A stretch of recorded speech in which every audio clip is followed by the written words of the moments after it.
And now we move to the fourth presentation today, Dr. Johannes Cullmann from WMO. We will today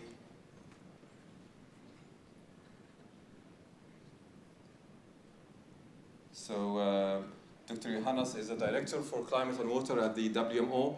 He was a former UNESCO president for water, and he significantly contributed to the water program for UNESCO. He holds a PhD in hydrology, and Dr. Johannes is going to talk to us today about climate change adaptation mitigation. Please.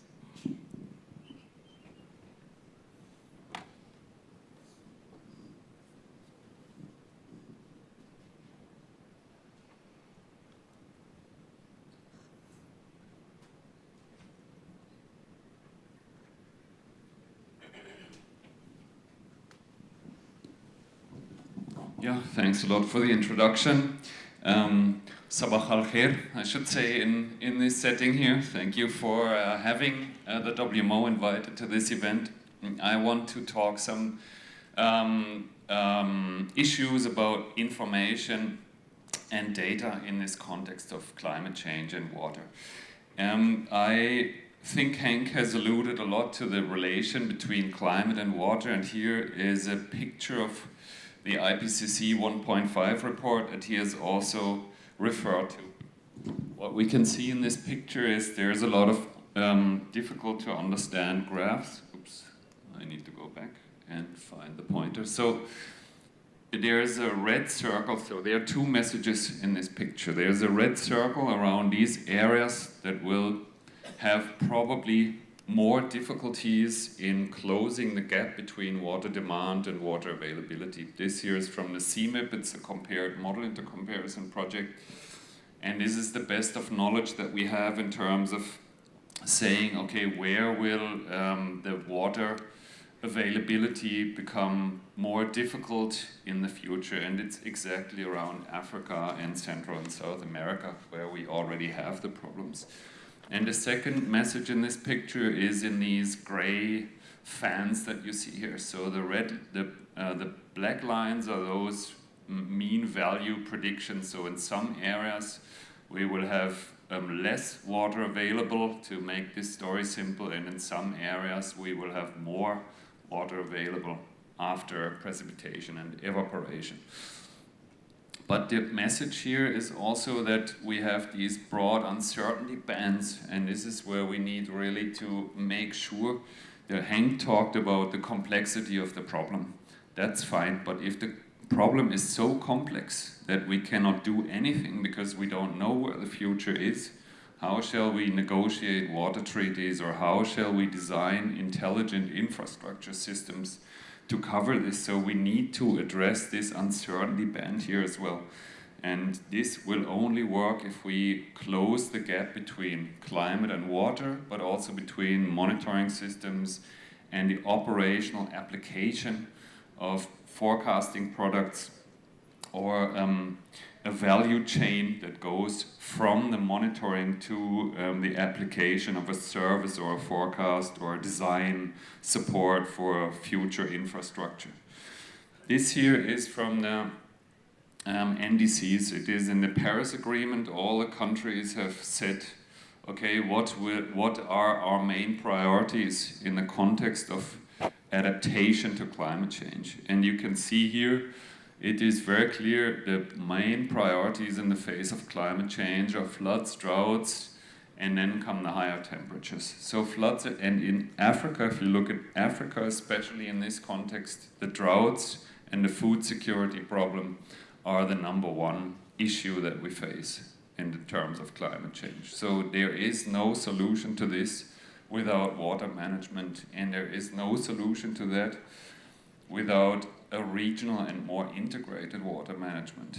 No upstream country alone will survive for very much longer than a downstream country in this context, if you look at population dynamics and climate change. So it is clear that either we cooperate more or share more, or we will face very serious consequences in this regard. And this here is this this here is the state where we are now. We know that in 60% of WMO member countries, and that's 193, the data systems that we use to collect data on the national level to plan and to manage our water resources are declining. We have worse information on water in Africa than we had in the 60s today. That's not acceptable. That is not acceptable for tackling future water demand that we are facing. And it is also clear, and now I've probably I've reconnected the monitor down here. Sorry for my colleagues, you cannot see this anymore.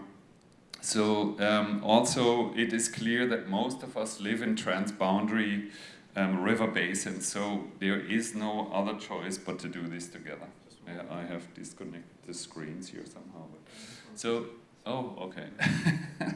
Good. Can you help us here with the screen?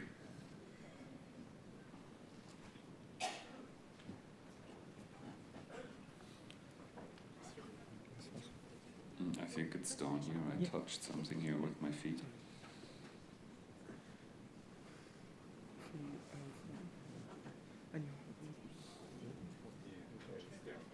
Okay. So I better not stand here. I better go to the side. So we know these figures and they have been told in many meetings. So this is the picture that I want to relate to the problem that I've been talking about first, the uncertainty. This here is the data in blue of all the countries that we are collecting in the Global Runoff Data Center, which has an end date between 2010 and 17. We have much more data that is older, but this data here is one of the main validation tools for global climate models. So if we do not have actual data from around the world in this database, we will not be able to validate the climate models better. And this is one of the reasons why there is so much uncertainty in the climate forecasts. That if we do not share the data, all of us, we will not be able to create better global models, which impacts all of us. Never mind if you're an upstream or downstream country, it's the same. We are harming ourselves through not sharing the data to validate the global climate models. And it is, I don't know, how can you compare this? It is like, if you, I don't know, if you use all the, if you don't share the water that you need for irrigating your gardens with your neighbor garden will dry up and then you will have to use more water to irrigate your own garden, and water is in the end a finite element, so it will not work. It makes no sense not to share this data. Another problem is also why we do not share data is because we're not confident about our data. This here is the quality control systems that WMO member states have in place. And region 1 is Africa. So we know that only 36% of our members in Africa have a quality assurance so that they can confidently argue with their data. So how do you expect to negotiate or find cooperative solutions for water if you don't really know what you are talking about? So if I don't know if my car works, I don't go on a trip. That's a normal thing. So if I don't know what my water resource really is and what I will need in the future, and I have no quality control data on this will be difficult to find better solutions to this. And this is related to another topic that we've heard a lot in earlier talks, capacity building. We know that in the WMO, we have an information system where countries can report their needs. And we know we need roughly 1,300 operational hydrology qualifications in the WMO members. Many of them are requests from Africa. And we have been able to train in the last 10 years or 8 years around 500. So this training rate is too slow. And this year is only the need that we get through our members, which are the hydrological services. So really probably this demand here is higher, and we are too slow in actually training all these people. So, and this is the IHE that we have seen on earlier slides as part of it. The WMO has training programs, UNESCO does training programs, but we are not up to speed. We cannot train these people fast enough for two reasons. One is the trained people go away and do something else.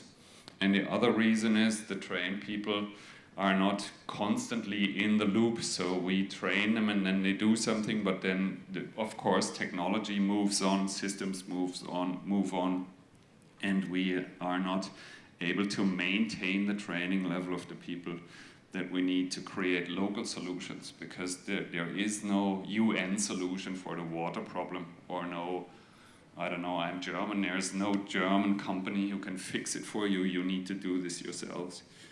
There's two initiatives that I want to briefly mention, how we think we can improve a little bit this system or this context that I've been describing. So I think one possibility is what we in WMO call the Global Hydrological Status and Outlook System. That is a system where countries work together on assessing their hydrological resources and on actually predicting in an objective way a seasonal forecast. So we need more information on seasonal and long-term forecasting so that member countries have more grip on what is the development of their water resources. This is important for short-term, for flood mitigation, disaster risk reduction. It's important for the mid-term to operate infrastructure, and it's important for the long term to plan ahead and to create collaborative solutions where really we have to, and I think it also Henk alluded to this, the water resources solutions that we need to design for the future cannot be zero-sum games where we redistribute or renegotiate shares. This will not work. We need to link the water resources problem to other activities, socioeconomic activities.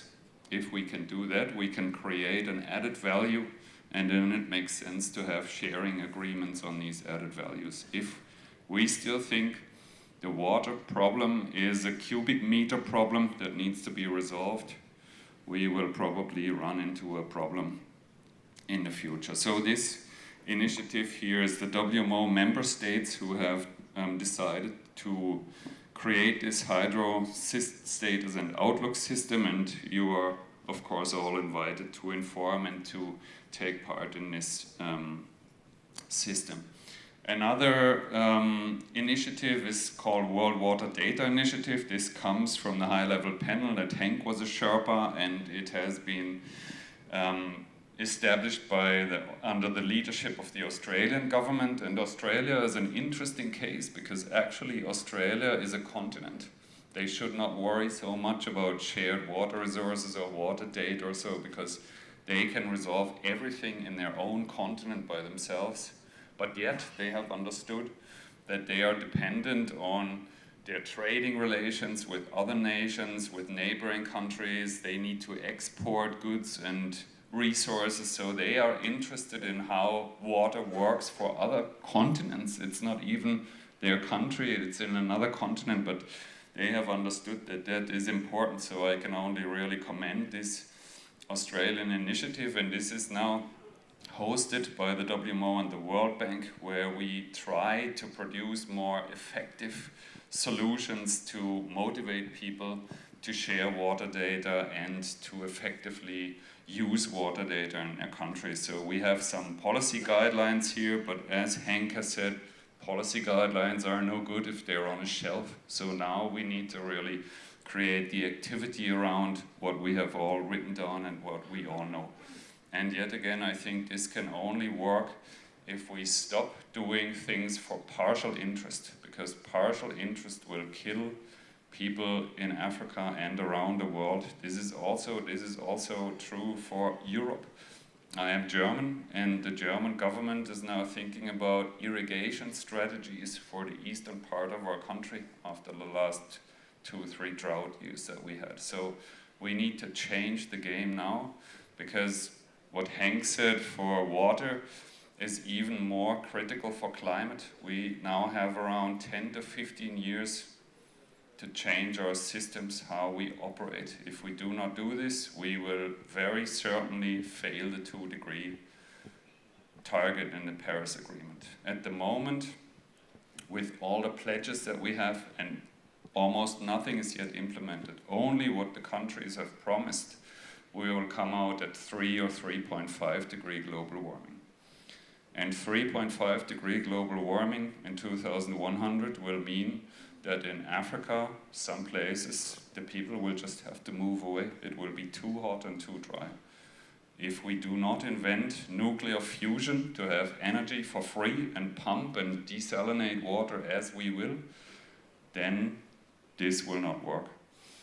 And we also know from the WMO, and then I stop my Cassandra picture of the future, we also know from WMO that the last time we have measured the actual carbon concentration in the atmosphere, the sea levels were minimum 10 meters higher than now. So this is 3 million years ago, and there were lots of other factors. Sun, the radiation of the sun we don't certainly know about, but we know the relation between CO2 and sea level. And this was minimum 10 meters higher. So if that happens within the next 2, 3, 4, 500 years, the Netherlands will be gone, and north of Germany will be gone. We will have a much smaller country where I come from, and the Nile Delta will be gone. So we need to think about this now to change the way we do things. And only, I think, an atheist with no children can say, I don't care. But if you have children, or if you believe in anything, then this is now the time for you to really talk to all the people you know in your governments, in your research institutions where you are, and say, okay, hey, we must do something a bit different from now on. Well, I have given you 2 initiatives that we work on. If you are interested, please join us in them.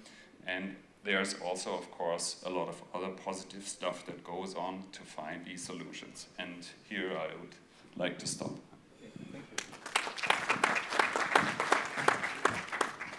Thank you very much, Dr. Johannes.